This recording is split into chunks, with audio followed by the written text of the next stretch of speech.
Et Yes, ça se voit. that's right. A ari début à travers tes albums, tes projets, ko chaque fois mbatta ko défi hakkunde ma e hoore ma. E ne gadda jolole nden gadda application temporaire. Ngarda dum do gadda application goddo mo ganda hoore ma, ça va durer. Donc c'est Brems qui défie Brems et l'équipe de Brems qui défie l'équipe de Brems.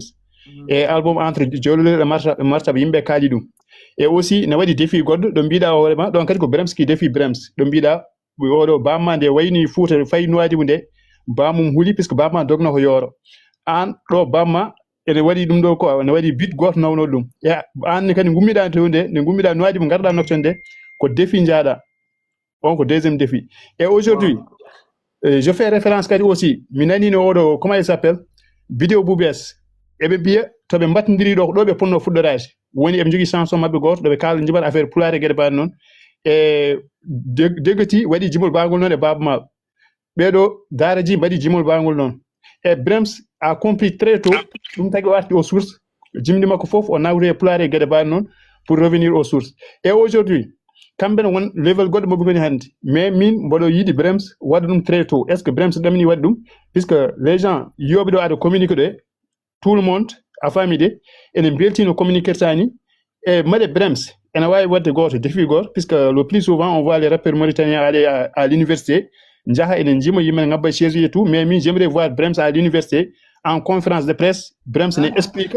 a faami de ene haala sujet par exemple des sujets de viol comme le son masse Brems ne haalay ɗum ɗo l'expropriation des terres taw koye ɗum ɗo no wiyata kadi soma oɗon e gueɗe mbaɗ noon quoi Brems à l'université taw wonani yima walla ɗum ɗo ko wadde conférence de presse ɗon expliqué parce que aujourd'hui oɗo l'autre comment il s'appelle le rappeur mo miki evindo ñan hen no il est un peu partout hein ko ɗum woni ko waɗata il fait des conférences de presse pour expliquer aux gens puisque jimol wonko neɗɗo wawa famde hen et aujourd'hui soma masse o il y a beaucoup de choses à dire hein ça explique beaucoup de choses aujourd'hui so wiyama 8 mars je veux voir Brems dans tout comment dirais-je kalɗo yimɓe kawri yo Brems ar il explique aux gens comment ça se passe a famidi holko yi hen ɗum ɗo sa vision sur les choses e ɗeɗon gueɗe mele Brems ene jogui oɗon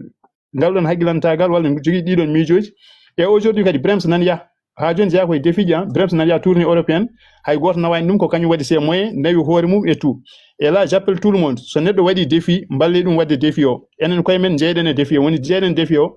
je vois le plus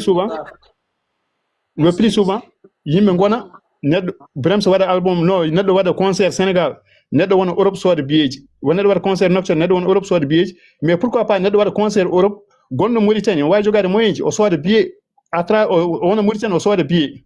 ɓen gonɗo Sénégal sooda biyeji ɗum noon wawi wonde il faut que les gens essaient d'avoir cette mentalité là il faut que les choses inversent yimɓeɓe nden miijoto foof ummoto ko Europe mais il faut savoir aussi ko wonɓe ɗo ɓe eɓe jogui moyen ji wawde kamɓene wadde a famidi participer